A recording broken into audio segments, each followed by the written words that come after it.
بسم اللہ الرحمن الرحیم۔ السلام علیکم ورحمۃ اللہ وبرکاتہ۔ یہ مختصر القدوری کا سبق نمبر 69 ہے۔ اس سبق میں آپ کتاب الدیات پڑھیں گے۔ جیسا کہ پچھلے سبق میں آپ نے پڑھا ہے کہ قتل کی بعض اقسام ایسی ہیں کہ جس میں دیت لازم ہوتی ہے۔ تو قتل کی دیت کیا ہے، کتنی لازم ہوتی ہے، کس صورت میں لازم ہوتی ہے، نہیں ہوتی،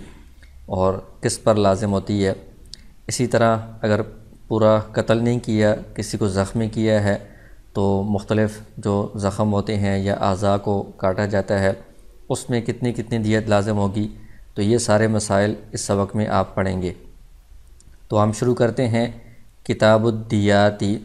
یہ باب ہے دیت سے متعلق۔ تو دیت کی جمع دیات ہے۔ دیت کی مختلف شکلیں ہیں، مختلف صورتیں ہیں، تو اس لیے اس کو جمع کے ذریعے بیان کیا ہے۔ تو سب سے پہلے فرماتے ہیں اذا قتل رجل رجلا، جب ایک شخص نے دوسرے کو قتل کیا، شبہ عمد، قتل شبہ عمد۔ ایک قتل عمد ہوتا ہے، جان بوجھ کر بندہ کسی کو مارتا ہے دھاری دار آلے سے، یعنی ایسے آلے سے جو قتل کے لیے ہی ہوتا ہے، وہ تو قتل عمد ہے، اس میں قصاص لازم ہوتا ہے۔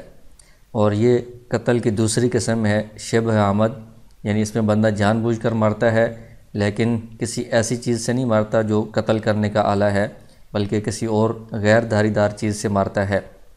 تو اس سے وہ بندہ مر جاتا ہے، تو اس کو شبہ عمد کہا جاتا ہے۔ تو اس میں فعلی عاقلتہ دیۃ مغلظۃ، اس میں اس بندے کے عاقلہ پر، یعنی اس کے جو رشتہ دار ہیں یا اس کی جو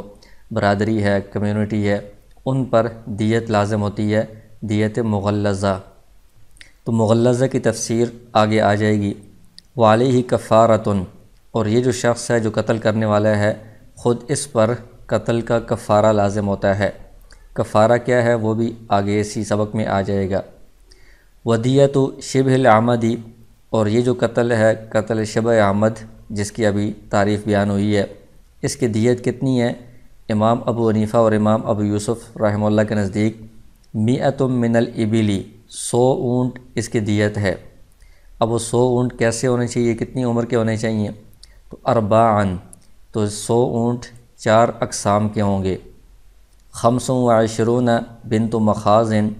25 اونٹ بنت مخاض ہوں گے۔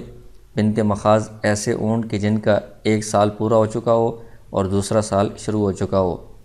و25 بنت لبون،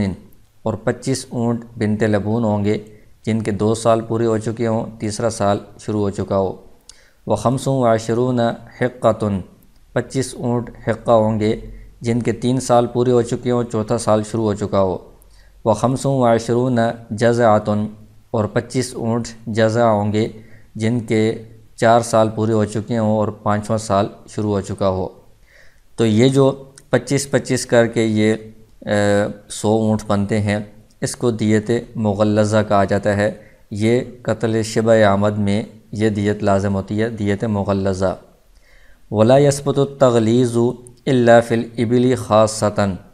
تو یہ دیت کے ساتھ جو ایک صفت لگائی ہے دیت مغلظہ، جس میں دیت میں کچھ مقدار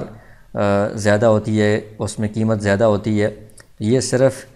اونٹوں کے اندر ہی ہوتی ہے دیت مغلظہ۔ باقی جو چیزیں ہیں جن کا آگے تذکرہ آئے گا اس میں صرف عام دیت ہی ہوتی ہے، دیت مغلظہ نہیں ہوتی۔ فَإِنْ قَضَى بِالدِّيَةِ مِنْ غَيْرِ الْإِبِلِ لَمْ تَتَغَلَّظ، اگر اونٹوں کے علاوہ کسی اور چیز سے، مثلا چاندی یا سونے کے ذریعے سے، درہم یا دینار یا رقم کے ذریعے سے اگر دیت ادا کرے تو اس میں پھر تغلیظ نہیں ہوتی، اس میں پھر عام جو مقدار ہے دیت کی بس وہی لازم ہوگی۔ وفی قتل الخطأ تجب به الدیۃ علی العاقلۃ، تو ایک تو قتل شبہ عمد میں دیت لازم ہوتی ہے، اس کا پیچھے بیان کر دیا ہے مقدار بھی، اور دوسرا قتل خطا میں دیت لازم ہوتی ہے۔ تو قتل خطا کی بھی تفصیل آپ نے پچھلے سبق میں پڑھ لی ہے، تو اس میں بھی دیت لازم ہوگی عاقلہ پر، یعنی قاتل کی جو برادری ہے، اس کا جو قبیلہ ہے، اس پر یہ دیت لازم ہوگی۔ والکفارۃ علی القاتل، اور قتل خطا میں بھی کفارہ لازم ہوتا ہے، تو یہ قاتل پر لازم ہوگا۔ والدیۃ فی الخطأ، تو خطا کے اندر دیت کتنی ہے؟ 100 من الابل، یہ بھی 100 اونٹ ہی ہیں، لیکن اخماسن یہ 5 اقسام کے اونٹ ہوں گے۔ پہلے جو دیت تھی شبہ آمد کی، اس میں 100 اونٹ تھے، اربعن 4 قسم کے، اس کو دیت مغلظہ کہا جاتا ہے۔ اور قتل خطا میں 100 اونٹ ہوں گے 5 قسم کے، یہ عام دیت ہے، یہ دیت مغلظہ نہیں ہے۔ تو اس میں 20 بنت مخازن 20 اونٹ ایسے ہوں گے کہ جو 1 سال جن کا پورا ہو چکا ہے اور دوسرا سال ان کا شروع ہو چکا ہے۔ یہ بنت مخاز کا مطلب یہ ہے کہ یہ 20 اونٹ مؤنث ہوں گے، یعنی 20 اونٹنیاں ہوں گی ایسی جن کا 1 سال پورا ہو چکا ہے۔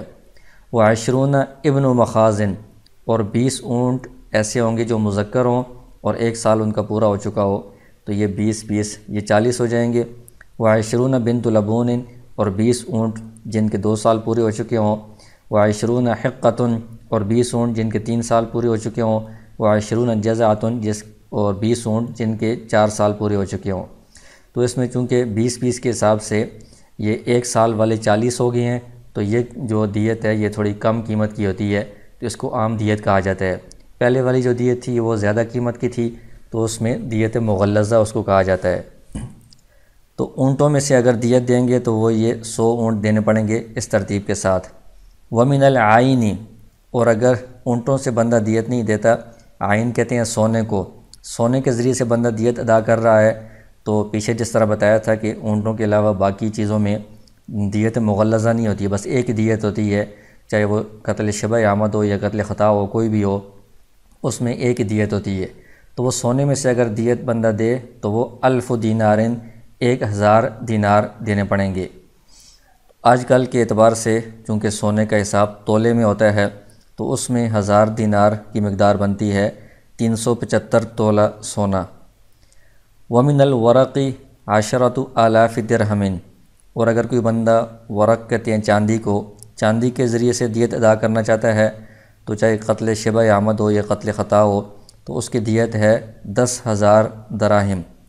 تو 10,000 دراہم میں جو چاندی ہے اس کی آج کل تولہ کے اعتبار سے مقدار بنتی ہے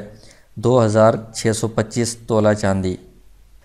آگے فرماتے ہیں وَلَا يَثْبُتُ الدِّيَةُ إِلَّا مِنْ هَذِهِ الْأَنْوَاعِ الثَّلَاثَةِ عِنْدَ أَبِي حنیفۃ رحمہ اللہ۔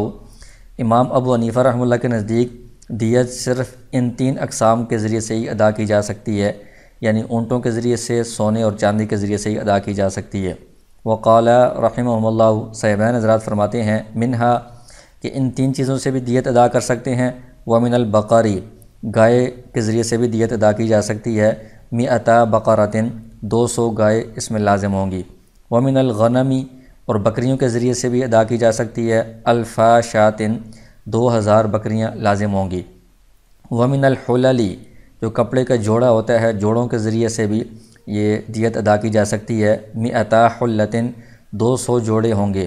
کل حلۃ ثوبانی، ہر جوڑے کے اندر 2 کپڑے ہوں گے، یعنی ایک جیسے قمیض اور شلوار 2 کپڑے ہیں، اس طرح 2 کپڑوں کا ایک جوڑا ہوگا، 200 جوڑے مل کر یہ دیت اس کے ذریعے سے ادا کی جائے گی۔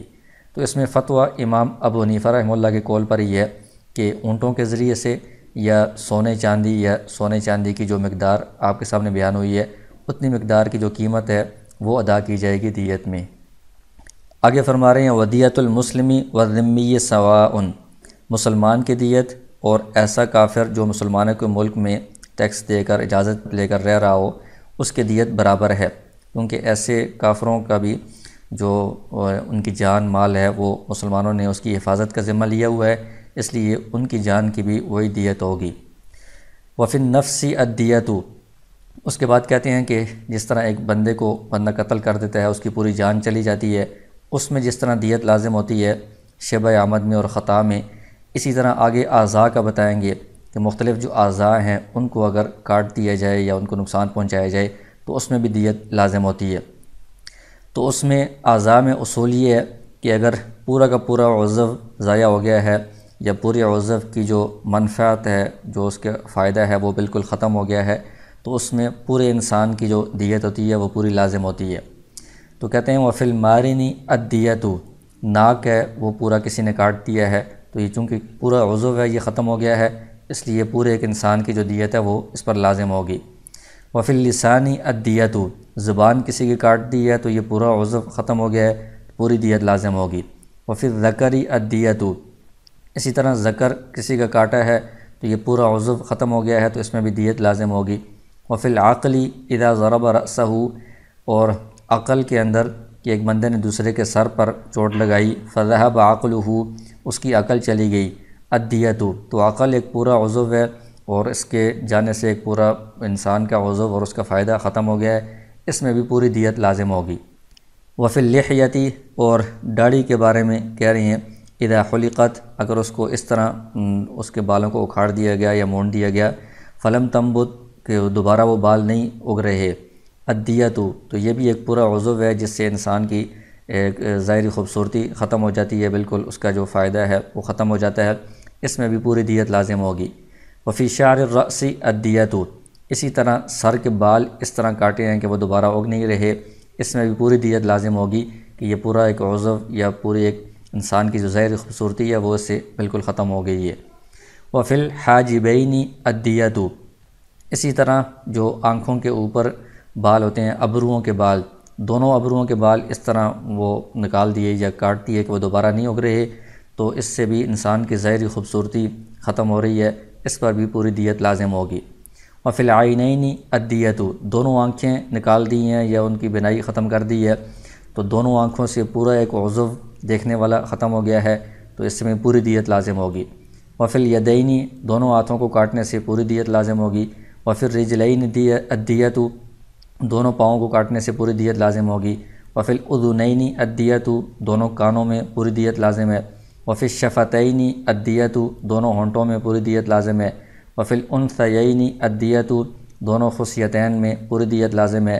وفی ثدیی المرأۃ الدیۃ، عورت کی جو چھاتیاں ہیں دونوں میں پوری دیت لازم ہے۔ وفی کل واحد من هذه الاشیاء نصف الدیۃ، یہ جتنی بھی اشیاء ہیں جو دو ہیں، تو اگر دونوں کو کاٹ دیا ہے یا اس کا منفعت ختم کر دی ہے تو اس میں پوری دیت لازم ہوگی، اور اگر ان میں سے ایک کو، مثلا ایک آنکھ کو یا ایک کان کو یا ایک ہونٹ کو کاٹا ہے تو اس میں پھر نصف دیت یعنی آدھی دیت لازم ہوگی۔ جیسے پوری دیت 10,000 درہم ہے تو آدھی دیت 5,000 درہم ہوگی۔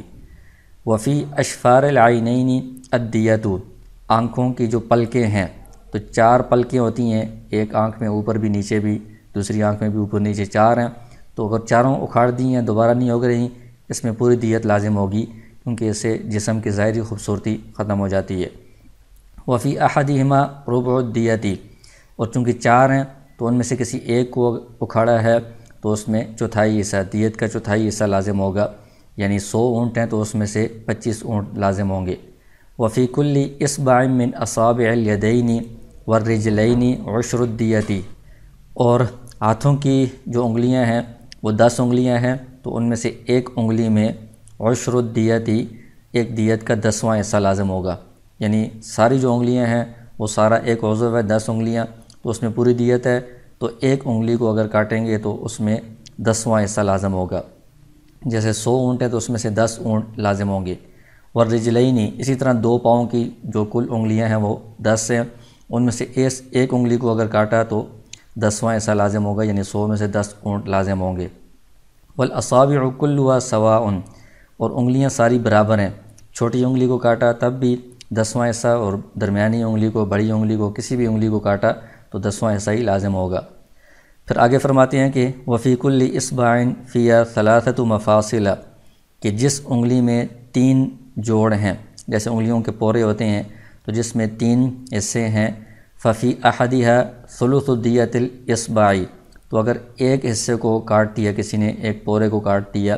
تو اس میں جو ایک انگلی کا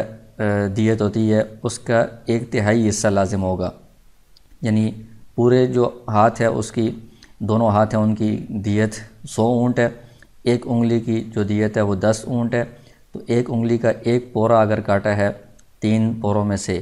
تو اس میں 10 کا جو تیسرا حصہ ہے، یعنی 3 اونٹ پورے اور ایک اونٹ کا 1/3 حصہ، یہ اس میں لازم ہوگا۔ وما فیہا مفصلان، اور جس انگلی میں 2 حصے ہوتے ہیں، یعنی ایک جوڑ درمیان میں اور 2 پورے بنتے ہیں جیسے انگوٹھا ہوتا ہے، ففی احدہما نصف دیت الاصبع، اس میں اگر ایک حصہ کاٹ دیا تو انگلی کی جو دیت ہے اس کا آدھا حصہ لازم ہوگا، یعنی انگلی کی دیت 10 اونٹ ہیں تو ایک پورا اس میں سے انگوٹھے میں سے ایک پورا کاٹنے کی وجہ سے 5 اونٹ لازم ہوں گے۔ پھر آگے دانتوں کے بارے میں بتا رہے ہیں، وَفِي كُلِّ سِنٍ خَمْسٌ مِّنَ الْإِبِلِ، دانتوں میں سے ایک دانت اگر کسی نے دوسرے کا توڑ دیا تو 5 اونٹ لازم ہوں گے، یعنی جو پوری دیت ہے 100 اونٹ ہے اس میں سے 20واں حصہ لازم ہوگا۔ والاسنان والاضراس كلها سواء، سارے دانت سامنے والے یا سائڈوں والے یا ڈاڑیں وہ ساری برابر ہیں، کسی ایک کی وجہ سے بھی 5 اونٹ لازم ہوں گے۔ ومن ضرب عضوا فاذهب منفعته، ایک شخص نے دوسرے کے عضو پر چوٹ ماری، اس کے منافع ختم ہو گئی، یعنی اس عضو کا جو فائدہ تھا جیسے آنکھ کا دیکھنا یا کان کی سماعت وغیرہ یہ چیز ختم ہو گئی لیکن وہ عضو موجود ہے۔ ففی دیت کاملۃ، تو منفعت کے ختم ہونے کی وجہ سے بھی اس میں پوری دیت لازم ہوگی۔ جیسے مثال دی ہے کما لو قطعہ، جیسے کہ اس نے اس کو کاٹ دیا تھا، اس میں جس طرح دیت لازم ہوتی ہے تو منفعت ختم ہونے کی وجہ سے بھی اسی طرح دیت لازم ہوگی۔ کل یدی اذا شلت، جیسے کسی کے ہاتھ پر ضرب ماری ہے اور وہ ہاتھ موجود تو ہے، کٹا تو نہیں ہے لیکن وہ شل ہو گیا، کام کرنا اس نے چھوڑ دیا ہے تو ہاتھ کی منفعت ختم ہو گئی ہے، تو اس کی بھی جو دیت کاٹنے والی لازم ہوتی ہے وہ شال کرنے کی صورت میں بھی لازم ہوگی۔ والعین اذا ذهب ضوءها، اسی طرح آنکھ کی بھی دیت لازم ہوگی اگر اس کی روشنی ختم ہوگی، بینائی ختم ہوگی، یعنی آنکھ موجود تو ہے لیکن اس کی بینائی ختم کر دی ہے تو اس کا منفعت ختم ہو گئی ہے، تو جس طرح آنکھ نکالنے کی وجہ سے دیت لازم ہوتی ہے تو بینائی ختم کرنے کی وجہ سے بھی اتنی ہی دیت لازم ہوگی۔ آگے زخموں کے بارے میں تفصیل بیان فرما رہے ہیں، والشجاج عشرۃ، تو شجاج ان زخموں کو کہا جاتا ہے جو سر یا چہرے پر ہوں،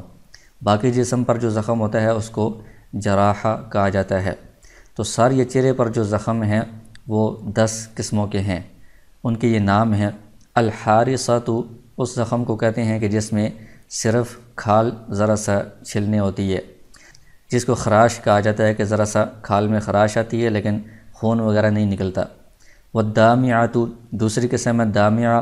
کہ جس میں کھال چھلتی ہے اور اس میں خون نظر آ جاتا ہے لیکن خون نکل کر بہتا نہیں ہے۔ والدامیۃ، تیسری قسم ہے کہ جس میں کھال چھلتی ہے اور اس میں سے خون نکل کر بہہ جاتا ہے۔ والباضعۃ، چوتھی قسم ہے کہ جس میں کھال کٹ جاتی ہے، کھال کٹ کر اندر گوشت ظاہر ہو جاتا ہے۔ والمتلاحمۃ، پانچویں قسم ہے کہ جس میں زخم گوشت تک پہنچ جاتا ہے، گوشت بھی کٹ جاتا ہے۔ والسمحاق، چھٹی قسم ہے کہ جس میں گوشت بھی کٹ جاتا ہے اور گوشت کے نیچے ہڈی اور گوشت کے درمیان ایک باریک جھلی ہوتی ہے جس کو سمحاق کہا جاتا ہے، اس تک زخم پہنچ جاتا ہے۔ والموضحۃ، ساتویں قسم کا یہ زخم ہے کہ جس میں اوپر سے کھال گوشت وغیرہ اور وہ جھلی کٹ جاتی ہے، ہڈی اس میں واضح ہو جاتی ہے، ہڈی نظر آنے لگتی ہے۔ والہاشمۃ، آٹھویں قسم ہے کہ جس میں ہڈی ٹوٹ جاتی ہے۔ والمنقلۃ، نویں قسم ہے کہ جس میں ہڈی اپنی جگہ سے سرک جاتی ہے، آگے پیچھے ہو جاتی ہے۔ والعامۃ، 10ویں قسم ہے کہ جس میں زخم دماغ تک پہنچ جاتا ہے۔ تو یہ مختلف اقسام ہیں زخموں کی، ان کے نام بیان کیے ہیں۔ تو اب ان کا حکم کیا ہے؟ ففی الموضحۃ القصاص ان کانت عمدن، اس میں ایک جو قسم ہے زخم کی موضحہ کہ جس میں اوپر سے زخم کھال اور گوشت اور جھلی کو کاٹ کر ہڈی تک پہنچ جاتا ہے اور ہڈی واضح ہو جاتی ہے، تو اس میں صرف قصاص ہے اگر وہ جان بوجھ کر ہو۔ اس کی وجہ یہ ہے کہ قصاص کے بارے میں اصول یہ ہے کہ جس میں زخم میں برابری کرنا ممکن ہو، یعنی جس کو زخمی کیا گیا ہے تو زخمی کرنے والے کو بھی آپ اسی طرح برابر زخم لگا سکیں تو اس میں قصاص لیا جائے گا۔ جس میں برابری کرنا ممکن نہ ہو، اتنا ہی زخم نہ لگایا جا سکتا ہو، اس میں پھر قصاص نہیں ہوتا، اس میں پھر دیت لازم ہوتی ہے۔ تو یہ جو زخم ہے ان میں ایک موضحہ ایسا زخم ہے کہ اس میں اوپر سے کھال اور گوشت کو کاٹ کر نیچے ہڈی تک زخم لگایا جائے تو دونوں کا زخم یہ برابر ہو جائے گا، اس میں برابری ممکن ہے تو اس میں قصاص ہوگا۔ باقی جو زخم ہے کہ صرف گوشت کٹے یا صرف کھال کٹے یا ہڈی تھوڑی سی ٹوٹ جائے یا منتقل ہو جائے، اس میں پھر بالکل برابری کرنا ممکن نہیں ہوتا کہ اتنا ہی زخم لگایا جائے، اس لیے باقی ساری جو اقسام ہیں اس میں قصاص نہیں ہوگا، دیت لازم ہوگی۔ ولا قصاص فی بقیت الشجاج، باقی جو زخم ہیں ان میں قصاص نہیں ہوگا۔ وفیما دون الموضحۃ ففیہ حکومت عدل، کہتے ہیں کہ موضحہ سے جو کم والے زخم ہیں، یہ جو موضحہ سے پہلے والے زخم ہیں سارے جو ہڈی سے اوپر گوشت یا کھال وغیرہ میں ہیں،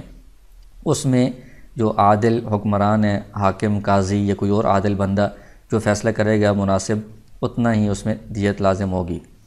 ففی الموضحۃ ان کانت خطأ، تو موضحہ میں اگر جان بوجھ کر ہو تو قصاص ہوگا، اگر موضحہ خطأ ہو یعنی غلطی سے ہو تو اس میں نصف عشر الدیتی، دیت کے 10ویں حصے کا آدھا حصہ لازم ہوگا، یعنی یہ 20واں حصہ بن جاتا ہے۔ دیت کا 10واں حصہ 100 اونٹ میں سے 10 اونٹ ہیں، تو 10 اونٹ کا آدھا کریں گے تو یہ 5 اونٹ بن جائیں گے۔ پھر اس کے بعد والوں کا بتا رہے ہیں وفی الحاشمۃ عشر الدیتی، جو حاشمہ ہے جس میں ہڈی ٹوٹ جاتی ہے اس میں دیت کا 10واں حصہ ہے، یعنی 100 میں سے 10 اونٹ لازم ہوں گے۔ وفی المنقلۃ، اور جس میں ہڈی آگے پیچھے سرک جاتی ہے اس میں عشر، دیت کا 10واں حصہ بھی، ونصف عشر الدیتی، اور دیت کا 20واں حصہ بھی لازم ہوگا، یعنی 100 میں سے 10 اونٹ اور 5 اونٹ 15 اونٹ لازم ہوں گے۔ وفی العامۃ ثلث الدیتی، اور جو زخم دماغ تک پہنچ جاتا ہے اس میں دیت کا 1/3 حصہ لازم ہوگا، یعنی 100 اونٹ میں سے 33 اونٹ اور 1 اونٹ کا تہائی حصہ یہ لازم ہوں گے۔ وفی الجائفۃ، اب ایک اور زخم کا بتا رہے ہیں جو جوف کہتے ہیں پیٹ کو، جو پیٹ کے اندر تک زخم پہنچ جائے اس کے بارے میں بتا رہے ہیں کہ ثلث الدیتی، اس میں دیت کا 1/3 حصہ لازم ہوگا، یعنی 100 میں سے 33 اونٹ اور 1 اونٹ کا تہائی حصہ۔ فَإِن نَفَذَتْ، اگر یہ پینٹ والا زخم ہے چاہے وہ آگے کی طرف سے ہو یا پیچھے کمر کی طرف سے ہو، وہ اتنا بڑا ہو جائے کہ وہ آر پار ہو جائے، دونوں طرف سے باہر نکل جائے، فَهِيَ جَائِفَتَانِ، تو یہ 2 زخم شمار ہوں گے، یعنی پیٹ کی طرف سے سامنے کی طرف سے بھی درمیان پیٹ تک اور کمر کی طرف سے بھی پیٹ تک، ان کو 2 زخم شمار کریں گے۔ فَفِيهِمَا ثُلُثَا الدِّيَةِ، تو اس میں دیت کے 2 ثلث 2/3 لازم ہوں گے، یعنی 66 اونٹ اور 1 اونٹ کے 2 حصے۔ وفی اصابع الید نصف الدیتی، کہتے ہیں کہ ہاتھ ہے اس کی ایک ہاتھ کی انگلیاں کاٹ دی ہیں، تو دونوں ہاتھوں کی انگلیوں میں پوری دیت لازم ہوتی ہے، تو ایک ہاتھ کی 5 انگلیوں میں آدھی دیت لازم ہوگی۔ فَإِن قَطَعَهَا مَعَ الْكَفِّ فَفِيهَا نِصْفُ الدِّيَةِ، اگر انگلیوں کے ساتھ ہتھیلی بھی کاٹ دی تب بھی اس میں نصف دیت لازم ہوگی، ہتھیلی اور انگلیاں ان کو ایک ہاتھ ہی شمار کیا جاتا ہے۔ وَإِن قَطَعَهَا مَعَ نِصْفِ السَّاعِدِ، اور اگر ہتھیلی کو انگلیوں کو ہتھیلی کو بھی کاٹا اور ساتھ ساتھ کلائی آدھی کلائی کو بھی کاٹ دیا، فَفِي الْكَفِّ نِصْفُ الدِّيَةِ، تو ہتھیلی اور انگلیوں میں آدھی دیت لازم ہوگی۔ وَفِي الزِّيَادَةِ حکومت عادل، اور کلائی میں چونکہ کوئی مقدار نہیں ہے تو اس میں کہ عادل آدمی جو فیصلہ کرے گا مناسب اس کے اعتبار سے دیت لازم ہوگی۔ وَفِي الْإِصْبَعِ الزَّائِدَةِ حکومت عادل،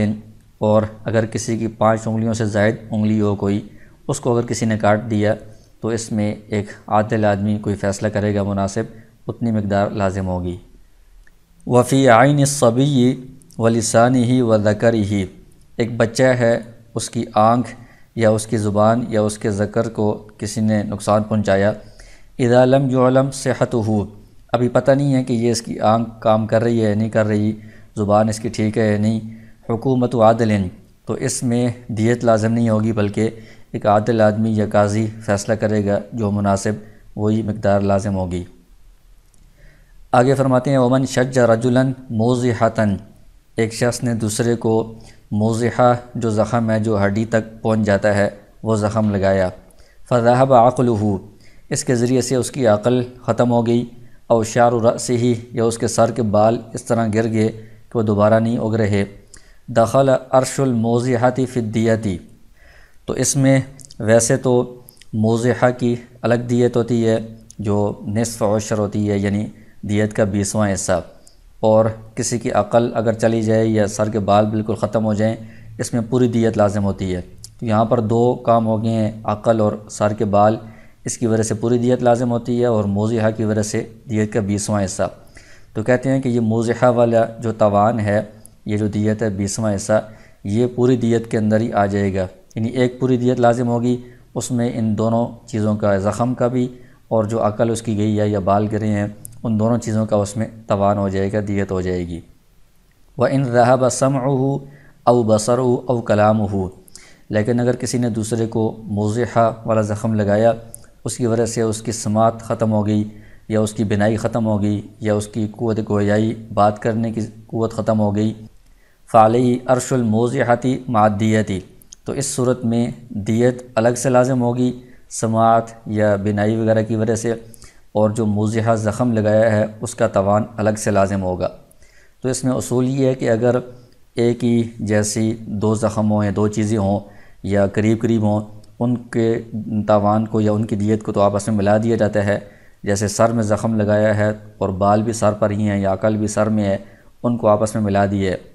لیکن الگ الگ چیزیں ہوں تو ان کا پھر تاوان یا دیت بھی الگ الگ ہوگی۔ جیسے سر میں زخم لگایا ہے اور اس میں آنکھوں کی بینائی چلی گئی ہے یا کانوں کی سماعت چلی گئی ہے، تو یہ سر کا زخم الگ ہے اور آنکھیں اور کان الگ ہیں، تو ان کو آپس میں مکس نہیں کیا جائے گا، الگ الگ دیت لازم ہوگی۔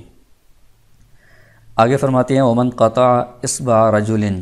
ایک شخص نے دوسرے کی ایک انگلی کاٹی، فشلت اخرى الی جنبها، اس انگلی کے پہلو میں جو دوسری انگلی تھی وہ شل ہو گئی اس زخم کی وجہ سے، ففیہم العرش،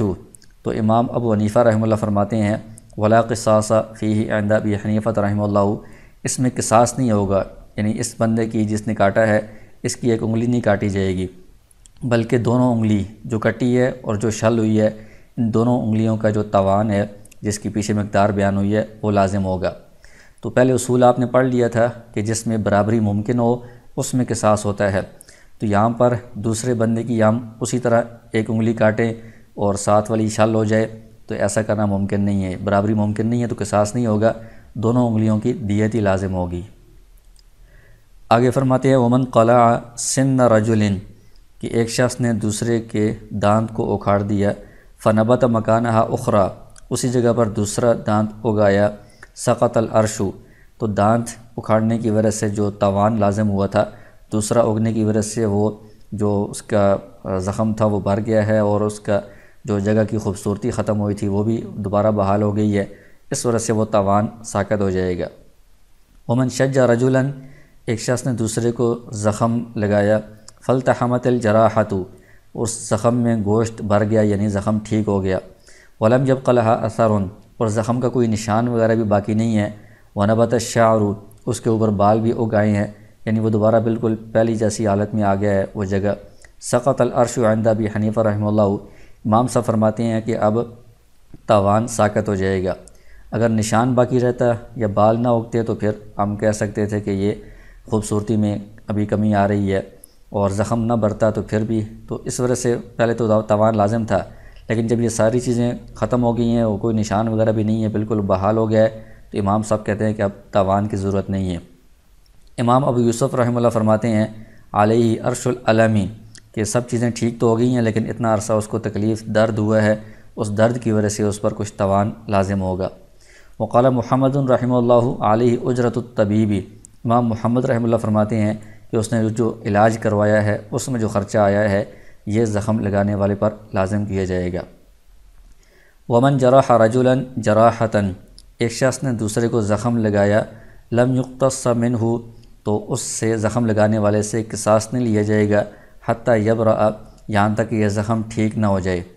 اس لیے کہ قصاص میں برابری ضروری ہے، تو یہ زخم ابھی جو لگا ہے یہ آگے چل کر پتہ نہیں ہے کہ یہ بڑھے گا،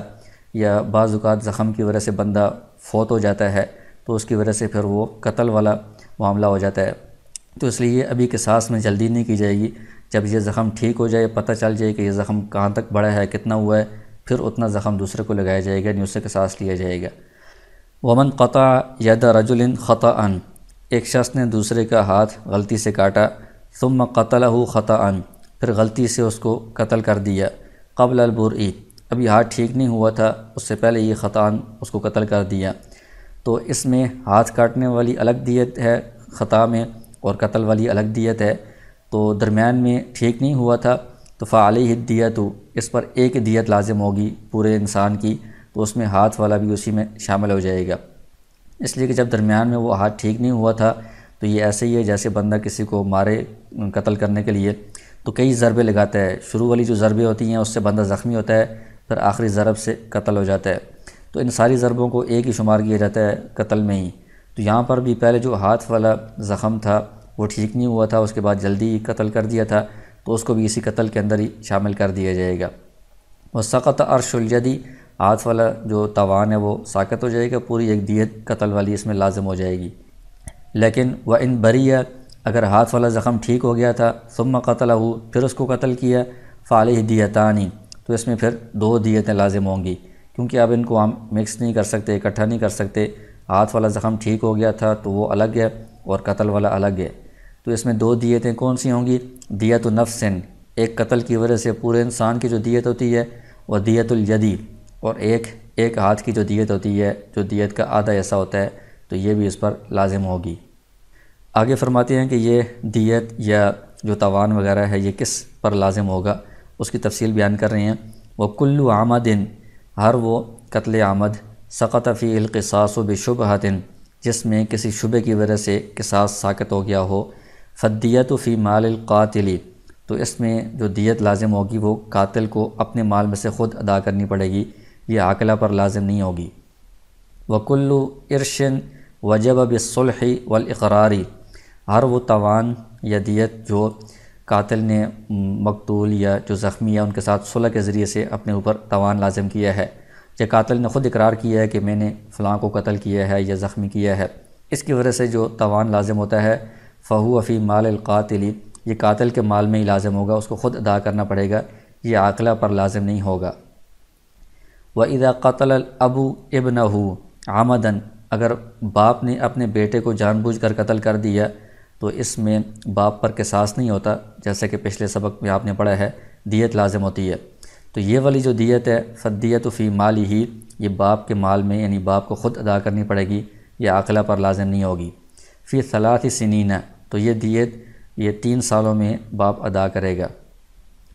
وَكُلُّ جِنَایَةٍ اعْتَرَفَ بِهَا الْجَانِی، اور پھر ہر وہ جنایت، یعنی کسی کو زخمی کرنا یا کسی کو کوئی نقصان پہنچانا، جس کا جنایت کرنے والے نے خود اقرار کیا ہو کہ میں نے یہ جنایت کی ہے، فَهِیَ فِی مَالِهِ، تو یہ اس کا جو تاوان ہوگا یا دیت ہوگی وہ خود اس کو اپنے مال میں سے ادا کرنی پڑے گی۔ وَلَا يُصَدَّقُ عَلَىٰ عَاقِلَتِهِ، عاقلہ پر اس کی تصدیق نہیں کی جائے گی، یعنی اس کی اقرار کی وجہ سے عاقلہ پر کوئی چیز لازم نہیں کی جائے گی۔ البتہ کوئی جرم ایسا ہے کہ جو گواہوں کے ذریعے سے یا کسی اور ذریعے سے ثابت ہوتا ہے تو وہ پھر عاقلہ پر دیت لازم ہوتی ہے۔ اقرار کی وجہ سے جو چیز لازم ہوگی وہ خود اقرار کرنے والے کوئی اپنے مال میں سے دینی پڑے گی۔ وَعَمَدُ الصَّبِيِّ وَالْمَجْنُونِ خَطَأٌ، بچہ یا مجنون اگر جان بوجھ کر بھی کوئی ایسا کام کرتے ہیں، قتل کرنا یا زخمی کرنا، تو اس کو خطا ہی شمار کیا جائے گا، کیونکہ ان کی عقل نہیں ہے، تو بغیر عقل کے وہ عمد والا جرم نہیں ہوتا، تو اس میں قتل خطا کی طرح دیت لازم ہوگی۔ وَفِيهِ الدِّيَةُ عَلَى الْعَاقِلَةِ، اور دیت ان کے اپنے مال میں لازم نہیں ہوگی بلکہ عاقلہ پر لازم ہوگی، کیونکہ انہوں نے ان کو قتل سے یا زخم کرنے سے نہیں روکا۔ آگے فرما رہے ہیں وَمَنْ حَفَرَ بِئْرًا فِي طَرِيقِ الْمُسْلِمِينَ، کہ جس شخص نے کنواں کھودا مسلمانوں کے راستے میں، او یا وضع حجراً، کوئی پتھر رکھ دیا راستے میں، فَتَلَفَ بِذَلِكَ إِنسَانٌ، اس کی وجہ سے کوئی انسان ہلاک ہو گیا، یعنی کنویں میں گر کر کوئی مر گیا یا پتھر سے اٹک کر گر گیا اور اس کا انتقال ہو گیا، فَدِيَتُهُ عَلَىٰ عَاقِلَتِهِ، تو یہ قتل بسبب ہے، جس کی تعریف آپ نے پچھلے سبق میں پڑھ لی تھی، تو اس میں دیت لازم ہوتی ہے، تو دیت اس کنواں کھودنے والے اور پتھر رکھنے والے کی عاقلہ پر لازم ہوگی۔ وَإِن تَلَفَ بِهِ بَهِیمَةٌ، اور اگر کوئی جانور اس کنویں میں گر کر یا اس پتھر کی وجہ سے ہلاک ہو جاتا ہے،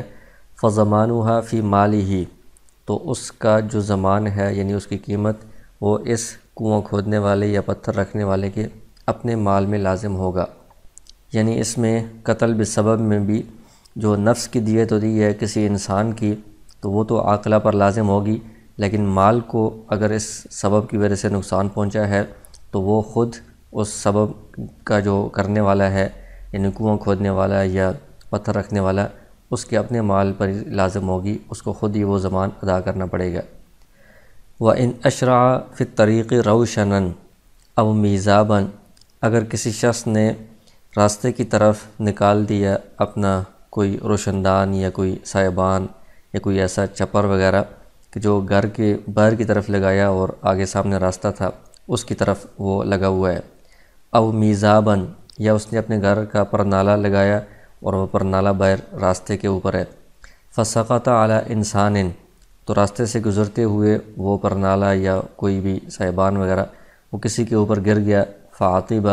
اور وہ جو شخص ہے جس پر گرا ہے وہ ہلاک ہو گیا ہے، فوت ہو گیا ہے۔ فدیۃ علی عاقلتہ، تو اس صورت میں بھی یہ جس کا پرنالہ ہے اس کے عاقلہ پر اس شخص کی دیت لازم ہوگی۔ ولا کفارۃ علی حافر البیر و واضع الحجر، ان سب صورتوں میں کفارہ لازم نہیں ہوگا۔ کنواں کھودنے والا یا پتھر رکھنے والا یا یہ پر نالہ لگانے والا، ان پر کفارہ لازم نہیں ہوگا، اس لیے کہ یہ براہ راست قتل کرنے والے نہیں ہیں، بلکہ یہ قتل بالسبب ہے، ایک سبب انہوں نے بنایا ہے، اس سبب کے ذریعے سے وہ قتل ہوا ہے، تو اس میں صرف دیت ہی لازم ہوتی ہے، کفارہ لازم نہیں ہوتا۔ آگے فرما رہے ہیں ومن حفر بیرا فی ملکہ فعاقب بہا انسان، ایک شخص نے اپنی ملکیت میں کنواں کھودا اور اس میں کوئی انسان گر کر مر گیا، لم یضمن، تو اس شخص پر کوئی ضمان، کوئی دیت وغیرہ لازم نہیں ہوگی، کیونکہ اپنی ملکیت والی جو زمین ہے اس میں ہر ایک کو تصرف کرنے کا، کنواں کھودے یا کوئی بھی کام کرے اس کو اختیار حاصل ہے۔ اس نے کنواں کھود کر کوئی تعدی نہیں کی، کوئی غلطی یا زیادتی نہیں کی۔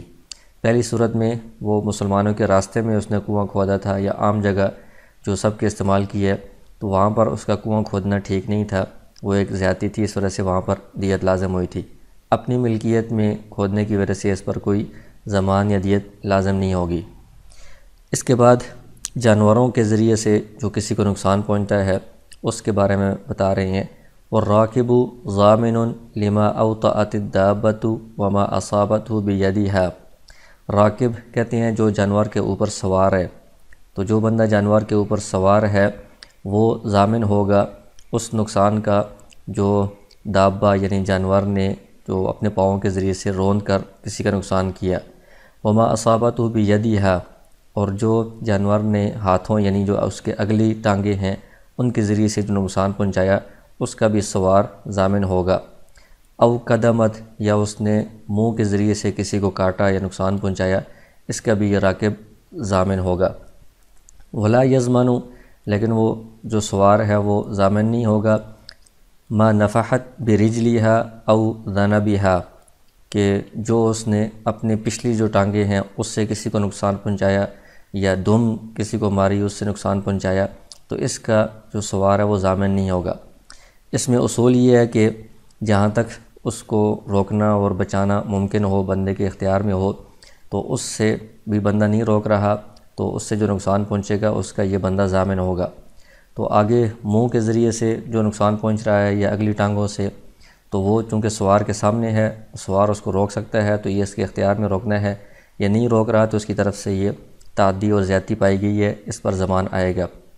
لیکن پچھلی ٹانگیں اور جو دم ہے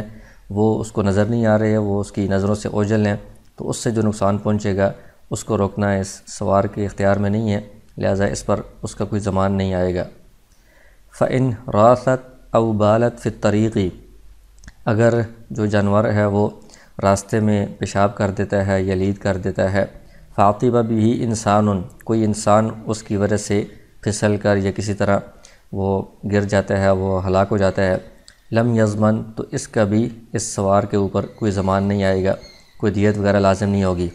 کیونکہ یہ بھی ایسا فعل ہے کہ جانور کو پیشاب سے یا لید کرنے سے روکنا یہ بندے کے اختیار میں نہیں ہے، جانور چلتے چلتے ہی راستے میں ہی کر دیتے ہیں، لہٰذا اس میں بھی اس بندے کی کوئی تعدی اور زیادتی نہیں پائی جا رہی، لہٰذا اس پر کوئی ضمان نہیں آئے گا۔ والسائق ضامن لما اصابت بیدہا او رجلہا، سائق کہتے ہیں جو جانور کو پیچھے سے ہنکار رہا ہے، یعنی وہ جانور کے پیچھے ہے، جانور پورا اس کے سامنے ہے، تو یہ ضامن ہوگا جو جانور نے اپنے ہاتھوں سے یعنی اگلی ٹانگوں سے یا پچھلی ٹانگوں سے کچھ جو نقصان پہنچایا اس سب کا یہ سائق ضامن ہوگا، کیونکہ یہ پیچھے ہے تو پورا جانور، اس کی پچھلی ٹانگیں بھی اس کے سامنے ہیں، اس کو روکنا کنٹرول کرنا یہ اس کے اختیار میں ہے، لہٰذا اس پر ضمان آئے گا۔ والقائد ضامن لما اصابت بیدہا دون رجلہا، قائد کہتے ہیں جو جانور کے آگے چل رہا ہو، آگے سے جانور کو کھینچ رہا ہو، تو یہ جو جانور نے اپنے ہاتھوں سے یعنی اگلی ٹانگوں سے نقصان پہنچایا وہ تو اس کو کنٹرول کر سکتا ہے، اس کا تو اس پر ضمان آئے گا، دون رجلھا، لیکن جو اس نے پچھلی ٹانگوں سے نقصان پہنچایا ہے اس کا ضمان قائد پر نہیں آئے گا، آگے چلنے والے پر نہیں آئے گا۔ آگے کہتے ہیں ومن قاد قطارا، ایک شخص آگے سے جانوروں کی ایک پوری قطار لے کر چل رہا ہے، فہو ضامن لما اوطأ، تو اس قطار میں پیچھے جتنے بھی جانور ہیں وہ جس کو روندیں گے، کوئی نقصان پہنچائیں گے، تو وہ شخص جو آگے سے ان کو کھینچ رہا ہے اس کا ضامن ہوگا، کیونکہ وہ پوری جو قطار ہے وہ اس کے کنٹرول میں ہے، اس کا دیکھنا، اس کی دیکھ بھال کرنا کہ وہ نقصان نہ پہنچائے اس کی ذمہ داری ہے، لہٰذا اس پر سب کا ضمان آئے گا۔ فإن كان معه سائق فالضمان علیہما، اگر ایک قائد ہے جو آگے سے قطار کو کھینچ رہا ہے اور ایک سائق ہے جو سب جانوروں کے آخر میں پیچھے سے ان کو ہنکار رہا ہے، پیچھے سے ان کو آگے چلا رہا ہے، تو اس صورت میں ان دونوں کی ذمہ داری ہے، تو جو نقصان ہوگا اس کا ضمان ان دونوں پر آئے گا۔ وَإِذَا جَنَى الْعَبْدُ جِنَايَةً خَطَأً، آگے غلام کی جنایت سے متعلق احکام بیان کر رہے ہیں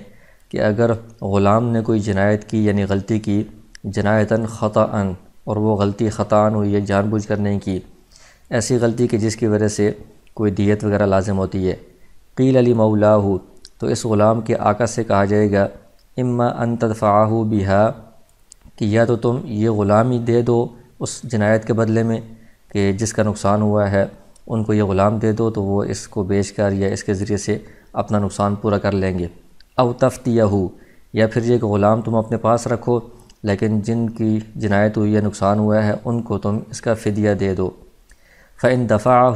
اگر اس نے غلام دے دیا آقا نے، ملکہ ولی الجنایتی، تو جس شخص کا نقصان ہوا ہے اس کا جو ولی ہے، سرپرست ہے، وہ اس غلام کا مالک بن جائے گا۔ وإن فداہ بعرشھا، اور اگر یہ آقا غلام کو اپنے پاس رکھے اور اس کا فدیہ دینا چاہے تو فدیہ یہ تاوان کے طور پر دے گا، جتنا وہ زخم ہوا ہے یا کوئی نقصان ہوا ہے اس کا جتنا تاوان بنتا ہے اتنا تاوان یہ ادا کرے گا۔ فإن عاد، اگر ایک دفعہ غلام نے جنایت کی اور آقا نے اس کا تاوان دے دیا، اس نے دوبارہ پھر کچھ عرصے کے بعد دوبارہ جنایت کی، عادہ کا مطلب ہے کہ دوبارہ اس نے فجنا جنایت کی ہے، کانا حکم الجنایت الثانیۃ حکم الاولی، تو دوسری جو غلطی ہوئی ہے اس کا حکم بھی پہلی کی طرح ہی ہوگا، یعنی دوسری میں بھی اس کو یہ کہا جائے گا آقا کو یا تو غلام ان کے حوالے کر دو ورنہ اس کا بھی تاوان دینا پڑے گا۔ فإن جنا جنایتین، اگر اس نے ایک ہی وقت میں دو غلطیاں کی ہیں، ان دو طرح کے نقصان کیے ہیں، قیل لمولاہ، تو اس کے آقا سے کہا جائے گا اما ان تدفعہ الی ولی الجنایتین، کہ یا تو یہ غلام جن دو بندوں کا نقصان ہوا ہے ان کے ولی کو یہ غلام تم دونوں کو دے دو، یقتسمان ہی اعلیٰ قدر حقوقہما، وہ دونوں آپس میں تقسیم کر لیں گے اپنے حقوق کے بقدر، ان دونوں میں سے جس کا جتنا نقصان ہوا ہے اس کے حساب سے وہ دونوں اس غلام کو آپس میں تقسیم کر لیں گے۔ وَإِمَّا أَن تَفْتِيَهُ، یا پھر دوسرا اختیار آقا کے پاس یہ ہے کہ تم فدیہ دے دو بِعَرْشِ كُلِّ وَاحِدَةٍ مِّنْهُمَا، کہ جو دو جنایتیں ہوئی ہیں، دو غلطیاں ہوئی ہیں، ان میں سے ہر ایک کا الگ الگ تاوان تم دو گے فدیہ میں۔ وَإِنْ آتَقَهُ الْمَوْلَى، اور اگر جس غلام نے جنایت کی ہے اس کو آقا آزاد کر دے، وَهُوَ لَا يَعْلَمُ بِالْجِنَایَةِ، اس کو پتہ نہیں ہے کہ اس نے کوئی جنایت کی ہوئی ہے، ضمن المولا، اس صورت میں مولا پر ضمان آئے گا، الاقل من قیمتہ ومن عرشھا، غلام کی قیمت یا وہ جو جنایت ہے اس کا جو تاوان بنتا ہے ان میں سے جو بھی چیز کم ہوگی وہ کم چیز اس پر ضمان کے طور پر لازم ہوگی، کیونکہ اس کو پتہ نہیں تھا تو آزاد کرنے میں اس نے کوئی غلطی نہیں کی۔ وَإِنْ بَاعَهُ أَوْ أَعْتَقَهُ بَعْدَ الْعِلْمِ بِالْجِنَایَةِ، اگر آقا نے غلام کو بیچ دیا یا آزاد کر دیا جنایت کا علم ہونے کے بعد، تو اس کو پتہ تھا کہ اس نے غلطی کی ہے، اس میں یہ غلام دینا پڑے گا یا اس کا فدیہ دینا پڑے گا، لیکن اس کے باوجود اس کو آزاد کر دیا ہے، بیچ دیا، وجب علیہ العرش، تو اس صورت میں اس پر جو تاوان ہے جتنا بھی ہو، اس کی قیمت سے زیادہ بھی ہو، وہ سارا تاوان اس پر لازم ہوگا، کیونکہ اب اس کو بیچنا اس کی غلطی تھی یا آزاد کرنا اس کی غلطی تھی، تو یہ تاوان سارا اس کو خود ادا کرنا پڑے گا۔ وَإِذَا جَنَى الْمُدَبَّرُ أَوْ أُمُّ الْوَلَدِ، آگے کہتے ہیں کہ پہلے تو عام غلام کے بارے میں بات ہو رہی تھی، اگر مدبر غلام جس کو آقا نے کہا ہو کہ میرے مرنے کے بعد تم آزاد ہو، یا ولد باندی جس کے ذریعے سے آقا کا بچہ اولاد پیدا ہوئی ہو، اس نے اگر جنایتاً کوئی جنایت کر دی ہے ضمن المولا الاقل من قیمتہ ومن عرشہا، تو ان صورتوں میں مدبر یا ام ولد کی جو قیمت ہے اس کو بھی دیکھا جائے گا، اور جو اس جنایت کا تاوان بنتا ہے اس کو بھی دیکھا جائے گا۔ ان میں سے جو چیز کم ہوگی مولا پر وہ چیز لازم ہوگی، اس کا مولا ضمان ادا کرے گا۔ فَإِن جَنَا جِنَایَةً أُخْرَى، اگر ایک دفعہ اس نے تاوان ادا کر دیا تو اس کے بعد دوبارہ مدبر نے یا ام ولد نے جنایت کر دی ہے، کوئی اور غلطی کر دی ہے، وَقَدْ دَفَعَ الْمَوْلَى قِيمَتَهُ إِلَى الْوَلِيِّ الْأَوَّلِ بِقَضَاءٍ، تو جو پہلا ولی تھا جس کا نقصان ہوا تھا اس کو مولا نے اس مدبر کی یا ام ولد کی قیمت ادا کی تھی قاضی کے فیصلے کے ذریعے سے، فلا شیء علیہ، لہذا اس نے ایک مرتبہ ان کی قیمت ادا کر دی ہے، لہذا اب اس پر کوئی اور مزید چیز لازم نہیں ہوگی۔ وَيَتَّبِعُ وَلِيُّ الْجِنَایَةِ الثَّانِیَةِ وَلِيَّ الْجِنَایَةِ الْأُولَى، اور جو دوسری جنایت والا ہے، یعنی دوسری مرتبہ جس کا نقصان ہوا ہے، وہ اس میں پیچھا کرے گا پہلی مرتبہ جس کا نقصان ہوا ہے اس ولی کا۔ فَيُشَارِكُهُ فِي مَا أَخَذَ، پہلے بندے نے جو قیمت لی ہے دوسرا بندہ بھی اسی سے کچھ قیمت لے کر اس کے ساتھ شریک ہو جائے گا،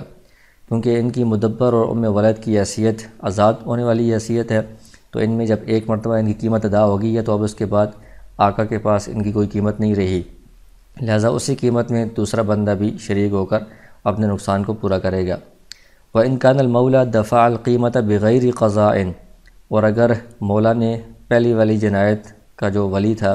اس کو اس کی مدبر کی یا ام ولد کی قیمت ادا کی ہے بغیر قاضی کے فیصلے کے، خود ہی آپس میں مسئلہ حل کر کے اس کو قیمت ادا کی ہے، فَالْوَلِيُّ بِالْخِيَارِ، اس صورت میں جو دوسری جنایت والا ولی ہے اس کو اختیار ہے، ان شاء اتبع المولا، کہ وہ آقا سے بھی آ کر دوبارہ اپنی جنایت کا جو دوسری جنایت والا ہے وہ اپنی نقصان کا ضمان لے سکتا ہے، وَإِن شاء اتبع وَلِيَّ الْجِنَایَةِ الْأُولَى، اور اگر چاہے تو پہلی جو جنایت والا ہے جس نے پہلے قیمت لی ہے اس کے جا کر پیچھا کرے، اس سے کچھ قیمت لے کر اپنا نقصان پورا کرے، دونوں اختیار ہوں گے، کیونکہ قاضی کے فیصلے کے ذریعے سے جو چیز ہوتی ہے وہ مضبوط ہوتی ہے، پختہ ہوتی ہے، گویا کہ پہلی صورت میں قاضی کے فیصلے کی وجہ سے غلام آقا نے پوری قیمت ان کی ادا کر دی ہے، دوسری مرتبہ قاضی کے فیصلے کے بغیر جو ادائیگی ہوئی ہے اس کی اتنی مضبوط حیثیت نہیں ہوتی، اس وجہ سے مولا سے بھی وہ دوبارہ وصول کر سکتا ہے۔ آگے فرما رہے ہیں وَإِذَا مَالَ الْحَائِطُ إِلَى طَرِيقِ الْمُسْلِمِينَ، کہ کسی بندے کی دیوار مسلمانوں کے راستے کی طرف اس طرح ٹیڑھی ہو گئی ہے، مائل ہو گئی ہے کہ وہ گرنے لگی ہے، فَطُولِبَ صَاحِبُهُ بِنَقْضِهِ، اس کا جو مالک ہے اس سے مطالبہ کیا گیا کہ اس کو تم توڑ دو، وَأُشْهِدَ عَلَيْهِ، اور اس پر گواہ بھی بنائے گئے، یعنی لوگوں کی موجودگی میں، گواہوں کی موجودگی میں اس سے کہا گیا کہ یہ دیوار گرنے والی ہے، ایک راستے میں کسی کا نقصان کر دے گی، آپ اس کو توڑ کر سیدھا کر دیں۔ فلم ينقضه، اس نے مطالبہ کرنے کے باوجود اس کو نہیں توڑا، فی مدت، اتنی مدت گزر گئی، یقدر علی نقضه، کہ جس میں اس کو توڑ کر درست کر سکتا تھا، پھر بھی اس نے اس میں کوتاہی کی، نہیں توڑا، حتی سقط، یہاں تک کہ وہ دیوار گر گئی راستے میں، ضمن ما تلف به من نفس او مال، تو یہ جو دیوار والا بندہ ہے یہ ضمان ادا کرے گا اس دیوار کی وجہ سے جو بھی نقصان ہوا ہے کسی جان کا یا مال کا، تو جان کی دیت ادا کرے گا، اور مال کا جو نقصان ہے، تاوان ہے، وہ یہ ادا کرے گا، کیونکہ اس صورت میں اس کے پاس اتنا ٹائم بھی تھا کہ وہ اس کو ٹھیک کر سکتا تھا، اس کو مطالبہ بھی کیا گیا، اس کو یاد دہانی بھی کروائی گئی، اس کے باوجود اس نے کچھ نہیں کیا تو یہ اس کی مکمل کوتاہی پائی گئی ہے، لہذا اس پر یہ دیت اور ضمان لازم ہوگا۔ وَيَسْتَوِي أَن يُطَالِبَهُ بِنَقْضِهِ مُسْلِمٌ أَوْ ذِمِّيٌّ، اور اس سے جو مطالبہ کرنے والا ہے اس میں برابر ہے کہ مسلمان اس سے توڑنے کا مطالبہ کرے یا ذمی توڑنے کا مطالبہ کرے، کیونکہ مسلمانوں اور ذمیوں کے اس طرح چلنے کے اور جو جان مال کے حقوق ہیں وہ سارے برابر ہوتے ہیں، تو اس لیے اگر کسی نے اس سے مطالبہ کر لیا ذمی نے بھی، پھر بھی وہ نہیں درست کر رہا تو اس پر ضمان آئے گا۔ وَإِن مَالَ إِلَى دَارِ رَجُلٍ، اور اگر ایک شخص کی دیوار دوسرے شخص کے گھر کی طرف مائل ہو گئی ہے، اس کے گھر میں وہ گرنے لگی ہے، فَالْمُطَالَبَةُ لِمَالِكِ الدَّارِ خَاصَّةً، اس صورت میں جس کے گھر کی طرف مائل ہوئی ہے اسی کو مطالبہ کرنے کا حق حاصل ہے، خاص طور پر کہ وہ اس دیوار والے سے کہے گا کہ اس دیوار کو آپ توڑ کر ٹھیک کریں۔ فَإِذَا اصْطَدَمَ فَارِسَانِ فَمَاتَا، آگے کہتے ہیں کہ دو فارس یعنی گھڑ سوار ہیں، دو جانوروں پر سوار بندے ہیں، ان کی آپس میں ٹکر ہوگی دونوں کی، فماتا، دونوں کا انتقال ہو گیا، تو چونکہ دونوں ایک دوسرے کو قتل کرنے میں قتل خطا کرنے والے شمار ہوں گے۔ فعلی عاقلتی کل واحد منہما دیت الآخری، تو اس میں ہر ایک کی عاقلہ پر دوسرے کی دیت لازم ہوگی۔ تو یعنی پہلے بندے نے دوسرے کو خطاً قتل کیا، دوسرے نے پہلے کو، تو ہر ایک کی عاقلہ پر دوسرے کی دیت لازم ہوگی۔ وَإِذَا قَتَلَ رَجُلٌ عَبْدًا خَطَأً فَعَلَيْهِ قِيمَتُهُ، اگر کسی شخص نے کسی غلام کو خطاً قتل کر دیا تو اس بندے پر اس غلام کی قیمت لازم ہوگی جو اس کے آقا کو وہ ادا کرے گا۔ وَلَا تُزَادُ عَلَىٰ عَشْرَةِ آلَافِ دِرْہَمٍ، تو غلام کی جو قیمت ہے یہ 10,000 درہم سے زیادہ نہیں دی جائے گی، کیونکہ جو آزاد بندہ ہوتا ہے اس کی دیت دراہم میں 10,000 درہم ہوتی ہے، تو غلام کی جو دیت ہے وہ بھی آزاد بندے سے زیادہ نہیں ہو سکتی، لہذا وہ بھی 10,000 درہم یا اس سے کچھ کم رکھنی پڑے گی تاکہ غلام اور آزاد میں کچھ فرق ہو۔ فَإِنْ كَانَتْ قِيمَتُهُ 10 آلاف درہم او اکثر، اگر غلام کی قیمت پورے 10,000 درہم ہو یا اس سے زیادہ ہو، قضی علیہ ب10 آلاف الا 10، تو اس میں فیصلہ کیا جائے گا کہ یہ بندہ 10,000 درہم سے 10 درہم کم یعنی 9,990 درہم یہ اس کی قیمت ادا کرے گا دیت کے طور پر۔ وفی الامۃ اذا زادت قیمتها علی الدیۃ، اور باندی کو اگر ہلاک کر دیا اور اس کی جو قیمت ہے وہ دیت سے زیادہ ہے، جو آزاد عورت کی دیت ہوتی ہے، یجب 5 آلاف الا 10، تو جو عورت ہے اس کی دیت مرد کی دیت کا آدھا ہوتی ہے، تو عورت کی دیت 5,000 درہم ہوتی ہے، تو باندی کی جو دیت ہے وہ اگر اس کی قیمت زیادہ ہو تو 5,000 درہم سے 10 درہم کم یہ دیت ادا کرنی پڑے گی۔ وفی ید العبد نصف قیمتہ، اور غلام کا ایک ہاتھ اگر کاٹ دیا کسی نے تو اس میں اس کی قیمت کا آدھا حصہ لازم ہوگا، جیسے آزاد بندے میں آدھی دیت لازم ہوتی ہے ایک ہاتھ میں، تو اس میں آدھی قیمت لازم ہوگی۔ لا یزاد علی 5 آلاف الا 5، اور اگر اس کی قیمت زیادہ ہو تو پھر چونکہ آدھی دیت آزاد بندے کی 5,000 درہم ہے، تو اس کی جو ایک ہاتھ کی قیمت ہوگی وہ بھی 5,000 سے 5 درہم کم کر کے ادا کی جائے گی تاکہ آزاد اور غلام میں فرق ہو۔ وَكُلُّ مَا يُقَدَّرُ مِنْ دِيَةِ الْحُرِّ فَهُوَ مُقَدَّرٌ مِنْ قِيمَةِ الْعَبْدِ، پھر آگے ایک اصول بیان کیا ہے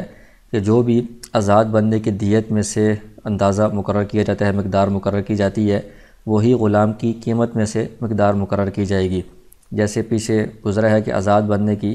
10 انگلیوں کی دیت پوری دیت ہوتی ہے، ایک انگلی کی جو دیت ہے وہ دیت کا 10واں حصہ ہوتا ہے،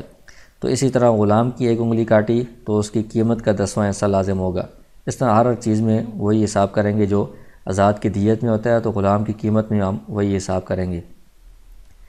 وَإِذَا ضَرَبَ رَجُلٌ بَطْنَ امْرَأَةٍ، آگے کہہ رہے ہیں کہ ایک شخص نے کسی عورت کے پیٹ پر ضرب لگائی، فَأَلْقَتْ جَنِينًا مَيِّتًا، تو اس کے پیٹ میں بچہ تھا، وہ بچہ مردہ پیدا ہوا، فَعَلَيْهِ غُرَّةٌ، تو اس مارنے والے شخص پر ایک غرہ لازم ہے۔ وَالْغُرَّةُ نِصْفُ عُشْرِ الدِّيَةِ، غرہ کہتے ہیں کہ دیت کا 20واں حصہ، یعنی دیت کا جو 10واں حصہ ہوتا ہے اس کا آدھا، تو یہ 20واں حصہ بن جاتا ہے۔ جیسے پوری دیت 100 اونٹ ہے تو اس کا نصف عشر بنے گا 5 اونٹ۔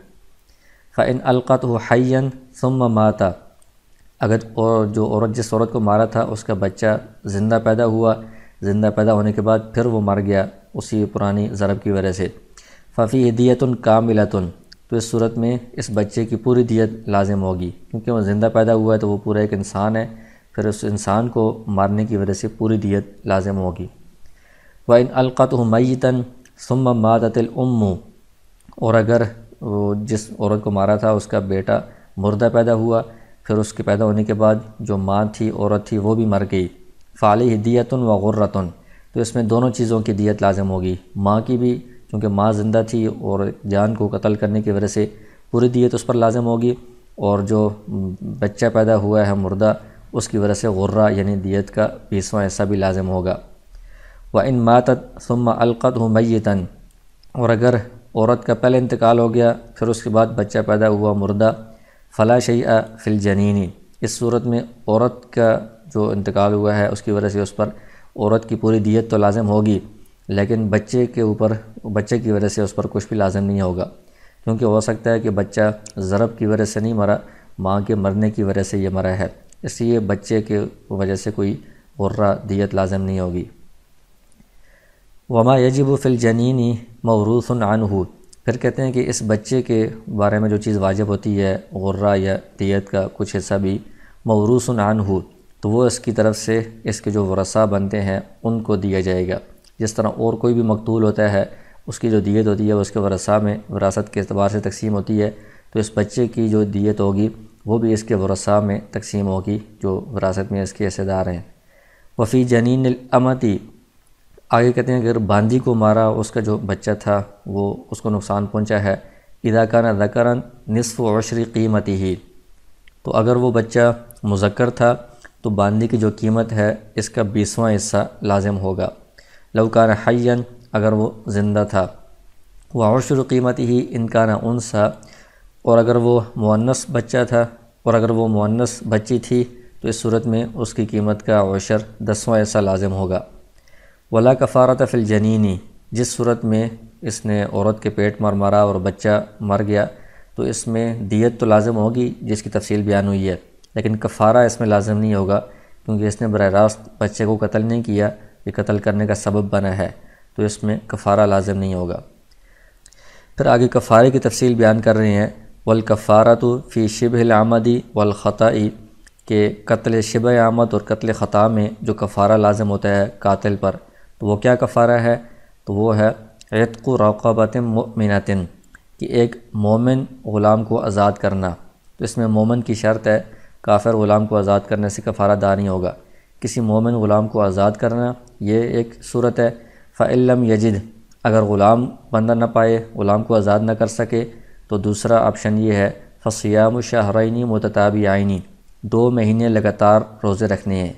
یہ قتل کا کفارہ ہے۔ ولا یجزئ فیہ الاطعام، اس میں کھانا کھلانا کافی نہیں ہے، یعنی جیسے زہار کا کفارہ ہوتا ہے یا روزے کا کفارہ ہوتا ہے،